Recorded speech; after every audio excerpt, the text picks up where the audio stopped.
A look at AI potential regulation in the new year. We are joined by Bradley Tusk, founder and CEO of Tusk Ventures. Bradley, great to see you this morning.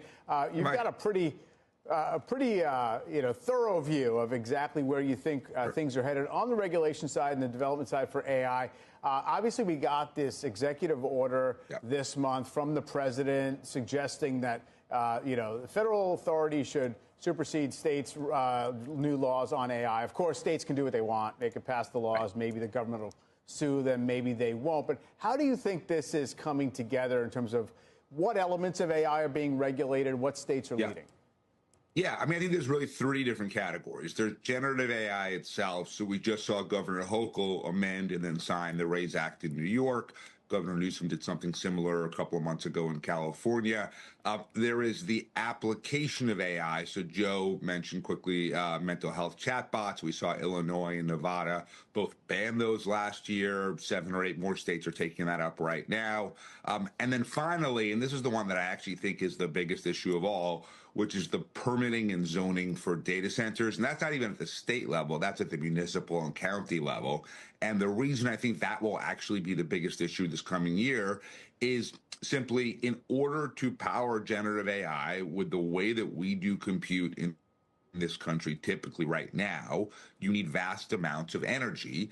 And if energy consumption doubles, which is what the prediction is, and if energy supply stays relatively flat, obviously prices go way, way up, and those costs are being borne by local consumers in their electricity bills.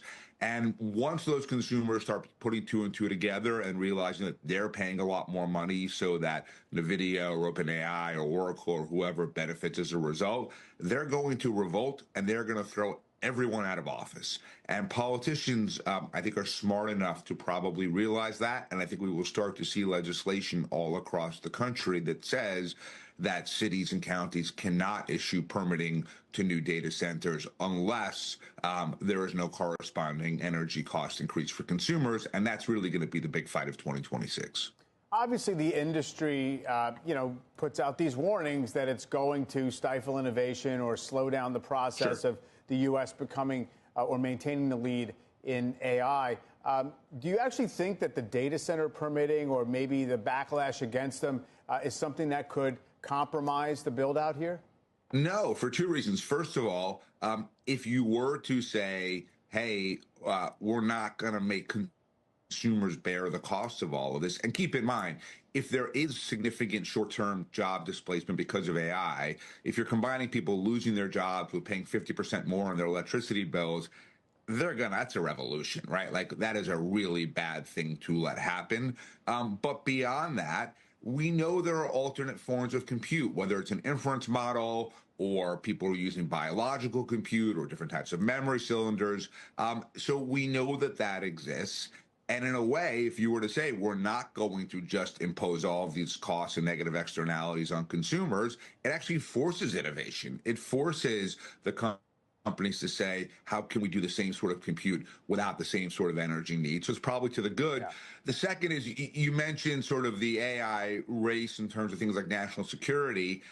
That's certainly not a because the president allowed NVIDIA to sell the H200 chips to China last week or 2 weeks ago. And if this were a national security issue, you clearly wouldn't give your biggest enemy the most sensitive technology you have.